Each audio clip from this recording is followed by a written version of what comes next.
I do believe that, first of all, I am glad the state of Minnesota took the initiative to go for this, because we know the last 10 years we have been struggling with No Child Left Behind, especially in the last few years. So I believe that the accountability system, it is there, but it's there in a way that it's not one size fits all. And I think that was fundamental for us, because it was impeding many of the good things we're doing in St. Paul, for example, that it was not showing. It's going to be focused on gains without forgetting that we have to get to the standards, which is the high level.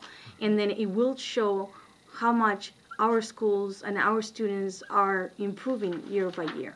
Especially if you look at an ELL learner that starts at a 0 level in language, you can see how much they gain. They cannot make the standard in 2 years or in 1 year, which is what the case they did with the fact that it was 1 year only. Mm-hmm.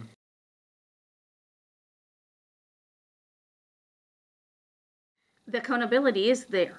The accountability is very clear, defined and with identification of the 4 different types of schools. Mm-hmm. And then the identification will be provided to the schools, and we as a school district will have to be accountable to the states and the parents. Mm-hmm. So then the discussion that it will not be there because we didn't meet AYP, well, it's one size doesn't fit all.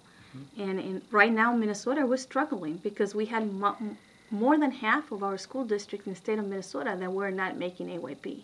And did it mean that the kids were not learning? No. They just didn't get to that standard that was created from someplace, and we were applying to Minnesota.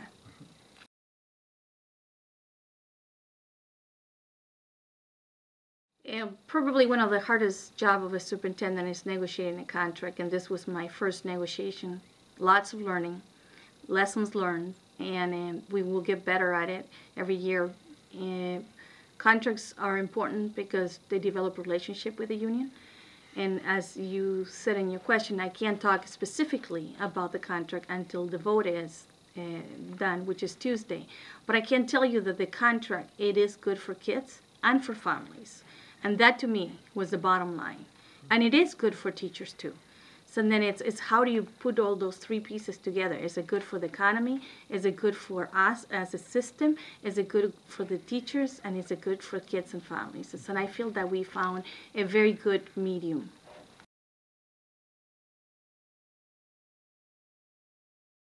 It has been, again, accountability in the fact that we are really truly talking about principal evaluation and teacher evaluation. Not that in St. Paul we haven't had those, but this is a system across the state that they're going to be a group of things that all school districts will be measuring.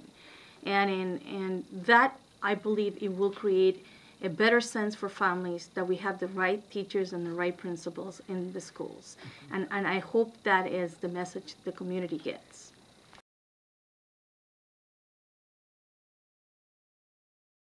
I learned that it never stops. I learned that it can't be a job, it's a passion. I learned that you don't have 1 or 2 kids, you got 39,000 kids. And I learned that no group is more important than others. They all are important. I learned politics is embedded into everything you do. And I learned that you don't always can say what you want to say. You just have to learn to say it differently. But I'm still the same person that I was before, and that was my goal, that I wouldn't lose my soul.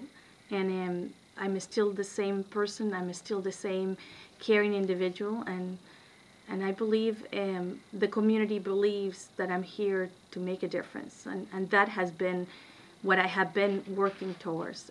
I love the job. It kills me some days. And at the same time, I wish I could have the job for a long time, because that's when you're going to see your benefits. It takes 5 to 7 years to turn around a school district, and we're in the right path at this point.